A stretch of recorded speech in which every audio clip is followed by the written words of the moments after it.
পলিটেকনিকে ভর্তি পরীক্ষার জন্য খুব প্যারা নিয়ে প্রিপারেশন নিতে হবে তা আমি বলছি না, কিন্তু সিভিল, মেকানিক্যাল, ইলেকট্রিক্যাল, কম্পিউটার এইরকম ডিমান্ডেবল সাবজেক্টগুলোতে চান্স পেতে আপনাকে একটু বেশি পড়াশোনা করতেই হবে।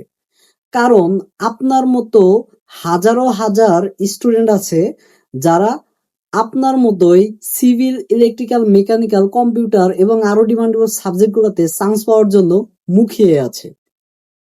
তাদের থেকে একটু হলেও আপনাকে নাম্বার বেশি পেতে হবে, তা না হলে কিন্তু আপনার পছন্দের সাবজেক্ট আপনি পাবেন না, পছন্দের পলিটেকনিক গুলাতে আপনি চান্স পাবেন না।